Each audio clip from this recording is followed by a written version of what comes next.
Welcome to the Empire Builders podcast, where the countdown just ended and the podcast has begun. I'm Dave Young alongside Stephen Semple, and we're talking about empire builders, people that have grown a business, a category, all of those things into an empire. And as we do, Stephen whispered the topic to me just before the countdown started, and it's kind of a seasonal thing, and it's poinsettias. I actually know a bit about poinsettias. Well, you see, this is the part. It was almost like I wish I had started the recording ahead of time. Because when I sent it to you, you were going off on the person's name and you were starting to give a bunch of the history. And I'm like, geez, what does Dave not know?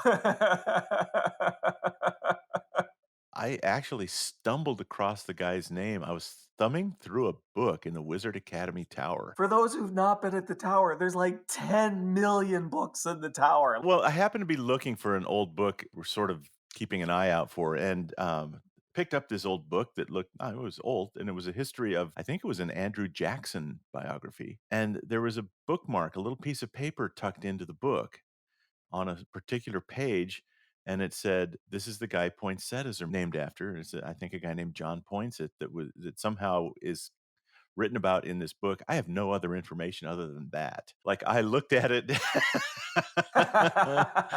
It's like, okay, well, yeah, it would make sense. It's named after a guy named Poinsett. My other tangent knowledge of poinsettias is my sister and her husband owned a greenhouse for a long time and grew poinsettias every year and sold them. They wholesaled them all over the state of Nebraska. Oh, is that right? Wow. Okay. There's Yeah. $1 billion worth of these plants sold a year. It's pretty amazing. And as we all know, has almost become symbolic of the holiday season, Hmm. certainly here in North America. And much of it Yeah. was developed by one guy. It's really quite amazing. And it's this Mexican shrub, really, is what it is. And it was first used in the 14th century by the Nahua. Probably. I'm probably pronouncing that wrong, people for a dye and medical purposes. And the plant's, brilliant leaves were so revered by the Aztec Emperor Montezuma that thousands of them have been transported to these high altitude Mm, hmm. capital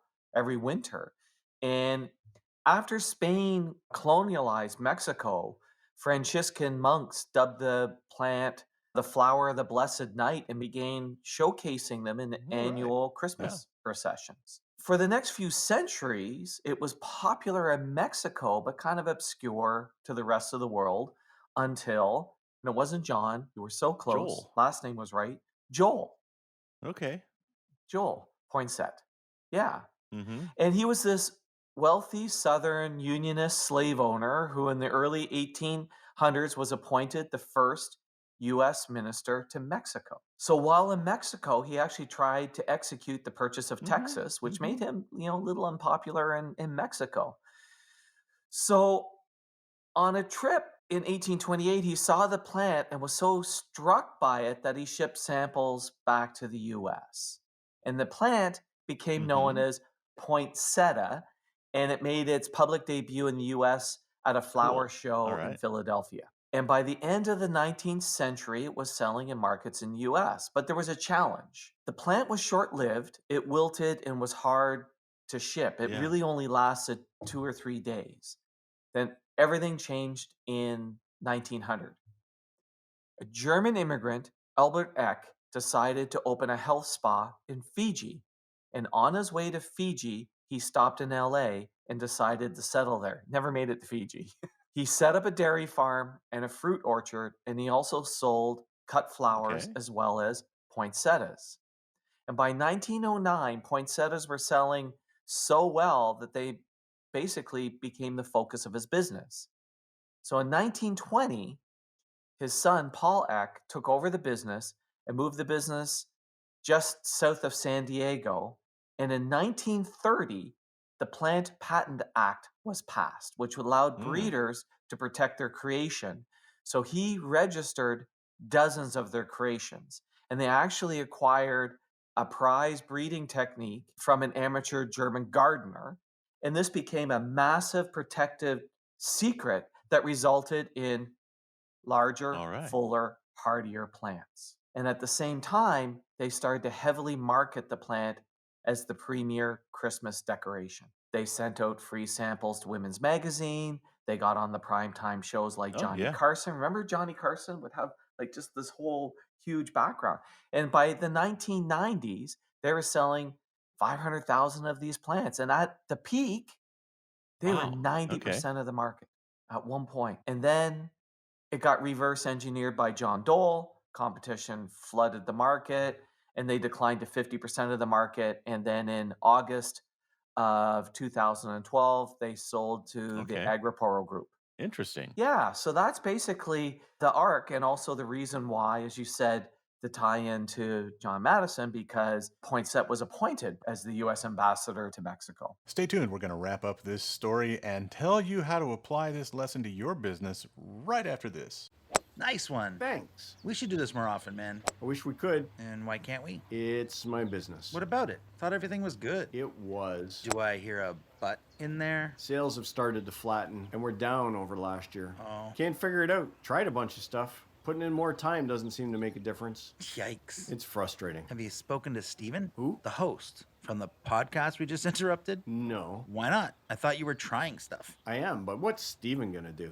He'll work with you for free. You mean that starter session thing? Yep. I don't know. What do you have to lose? Not much, I guess. So, you gonna book one? Yeah, why not? Where do I do it again? I think you can do it right from this podcast. Cool, thanks. You bet. We really should do this more often. Golf more or interrupt this podcast? Over to you, Dave. Book your starter session on this podcast website. Just visit theempirebuilderspodcast.com and click on Get Started. Let's pick up our story where we left off, and trust me, you haven't missed a thing. Now I feel like I need to talk to my sister to find out, were they part of growing the original, or were they part of this uprising competitive edge that stole half the market?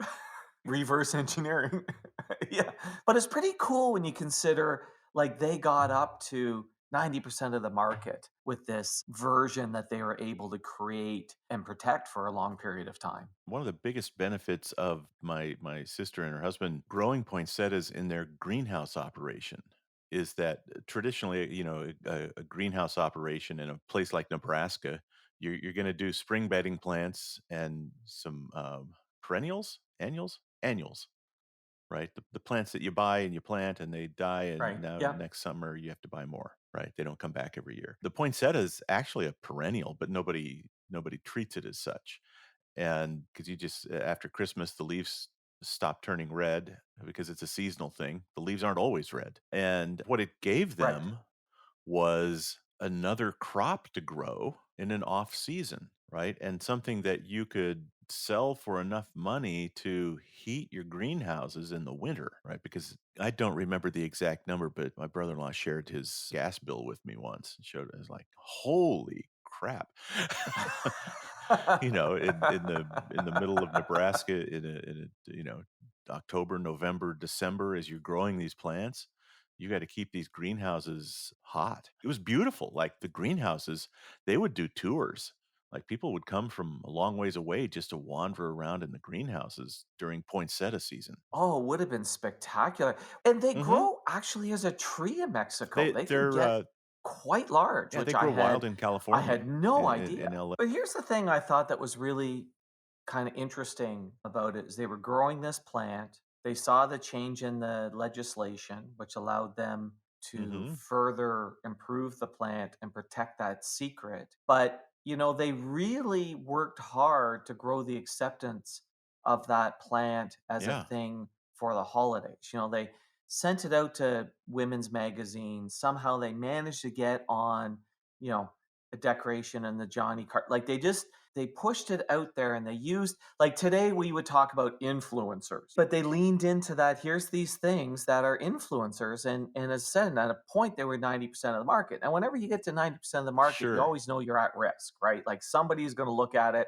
and try to dethrone you. But to me, it was interesting that they not only improved the plant, but it wasn't Yeah. just, hey, we're going to make a better plant, but it was also they worked hard to get it out into the popular culture. And make everybody that wasn't in a place that you could easily just walk into a store and grab a poinsettia. Wish they could, right? So all over the country, you're watching the Tonight Right. Show, and Right. and now you wish, gosh, those are beautiful. How do I get one here? And so that opens the door for Right. people like my sister and brother-in-law to take advantage of that, right? I think it's kind of cool that they saw the opportunity to say, oh, okay, people want this. Guess what we have that nobody else has near us? We have greenhouses that all we have to do is heat them and keep the water running and take care of these little baby plants for a few months before the big Thanksgiving rush. And we've got a crop Yeah. that we can make some serious money on in the wintertime. So really cool. And I just felt with the holiday season upon us that this was Yeah, fun yeah. just to talk about poinsettias. I love it. Thanks for sharing that one, Stephen. All right, thanks, David. Thanks for listening to the podcast. Please share us. Subscribe on your favorite podcast app and leave us a big, fat, juicy 5-star rating and review. And if you have any questions about this or any other podcast episode, email to questions@theempirebuilderspodcast.com.